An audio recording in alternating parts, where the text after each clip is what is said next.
back to the early Greek pantheon. And the religious rites seem to revolve around sacrifice, largely. Sacrifice of horses and other animals. And using soma, this mysterious plant which might have been some sort of drug. Most of the religious ceremonies were conducted by women. For any important decision, women had to be consulted. This is possibly the period when the cow was considered a sacred symbol, because milk and its byproducts were the most important diets in their daily life. At around the time of about 500 BC and thereabouts, the Upanishads were written, and at this time we see a revival of civilization and urbanism in the Ganges Valley, and an increasingly sophisticated society. And it's clear from the Upanishads that there's an increasing concern with individual salvation, with more mythical and mystical problems, and with the difference between right and wrong. So entering into something that we might regard as closer to what we would call religion today, something with moral aspects. One of the central messages of Hinduism is that life revolves in an endless cycle. According to the principle of samsara, death is followed by rebirth. But the nature of this rebirth is determined by the deeds of the individual. The path a person chooses in life directly affects the form in which they are reincarnated. A person who lives dutifully in accordance with the principle of karma can look forward to reincarnation in a human form. If, however, someone contradicts the principle, they can expect a far more lowly reincarnation. By around 500 BC, the basic principles of Hinduism were firmly established. These included the formal division of society into classes or castes. The lowest of these were the Sudra, the labourers. Then came the Vaishya, the peasants and merchants. Further up the caste ladder were the Kshatriya, the rulers and warriors. At the top of the social pyramid were the Brahmins, the teachers and priests. By the middle of the first millennium BC, this highest of castes also included ruling kings known as Rajas. The Brahmins had taken over the religious ceremonies which were being held in every household, which previously were conducted by women. They were making it more and more rigid to suit their means. And because of this rigidity, people were buckling under pressure, especially the lower castes, because they were looked down upon by the Brahmins. And this is the time when untouchables came into form. New schools of thought started emerging. And this is a period when Jainism and Buddhism came into form to break away from the rigidity of Hinduism. India was now emerging as a recognizable nation of 16 autonomous states. In the 4th century, one of these, which Chandragupta would found as the Mauryan Empire, emerged as the dominant force. By 325 BC, the new king, Chandragupta Maurya, became the ruler of the state of Magadha. He soon proved himself an outstanding warrior. By 300 BC, he had conquered the valleys of the Indus and the Ganges and taken over the empire of Alexander the Great. The son and grandson of Chandragupta also proved to be great military leaders. By 262 BC, the Mauryan king Ashoka controlled almost the whole Indian peninsula. This was a large empire, and the Mauryans needed to maintain a tight control within its boundaries.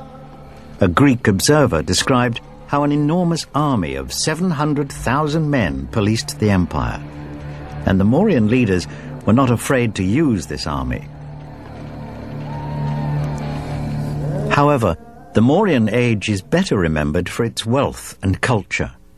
The sumptuous life of the imperial court was later recalled in some of the finest images of Indian art.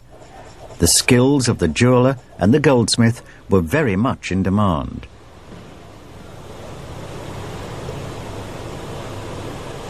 The age-old Indian love of exotic fabrics can also be seen. The Mauryan Empire is crucial, and it's a fundamental period in Indian history. It's the first civilized period for which we have historical evidence, we have writing. And it's also because of Ashoka, one of the third ruler of the Mauryan Empire, and the edicts, stone edicts that he wrote, which survive all over India today. And we also have a Greek ambassador who was actually present at the Mauryan court at Pataliputra, which was the capital, modern Patna in Bihar. Archaeological evidence has borne out some of the descriptions he gives us. It's quite likely that Pataliputra was the largest city in the world at that time. The fact that Buddhism was postulating a moral code which was irrespective of any class, caste or gender barriers was in effect the basis of its popularity. While there would have been Hindu orthodoxy, this would have been, of course, restricted to the upper castes, whereas the common populace would have probably en masse converted to Buddhism, in that this was a religion that gave them a major cultural underpinning. Until, of course, Buddhism becomes a state religion under Emperor Ashoka. Ashoka Maurya actually converts to Buddhism after most horrific battles on the plains of Kalinga, where he's deeply moved by human suffering at large. With the conversion of Buddhism as a state religion, it obviously traversed the barriers of certainly notions of the priestly class and the common populace, and therefore it had a much, much greater appeal, as indeed we see in all the Buddhist monuments that survive down to the present day are in fact initial edifices that were re-erected to some extent by Emperor Ashoka. The Buddha himself took many of the ideas already formed by Hindu thought, Vedic thought, most important of which would be reincarnation and karma, responsibility for one's actions. So they have a very similar root. The most important of the Four Noble Truths: life is suffering. He saw suffering around him. The second noble truth is that all suffering comes from ignorance and from desire. The third noble truth is that there is a way out of that, which is nirvana, salvation, if you like, from this eternal cycle of suffering. And that the road to nirvana is the eightfold way, a path which he specified of right behavior, right thought, right meditation, right speech, right actions. So those beliefs, the Four Noble Truths and the beliefs that are associated with them, are distinct to Buddhism.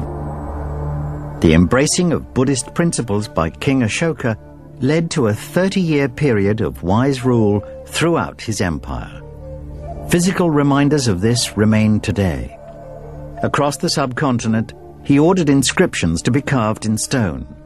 Known as Ashoka's edicts, these were intended to be a permanent record of the emperor's enlightened thoughts and beliefs. From the 2nd century BC onwards, Buddhists had begun to carve artificial caves out of a steep hill near the city of Ajanta. The overall result was some 29 caves, of which the 19th may be the finest. Here, surrounded by the living rock, is a stupa mound. These were originally simple structures intended to house the holy relics of the Buddha.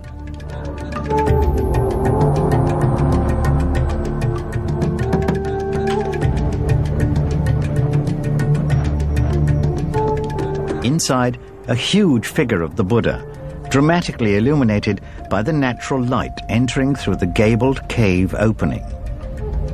It is easy to imagine the reaction of 19th century Europeans when they first discovered caves like this.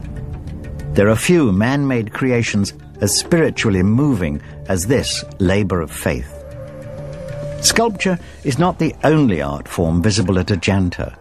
From 200 AD until 650 AD, the cave walls were covered with mural paintings. Fresco work widely believed to be the greatest achievement of Indian visual art.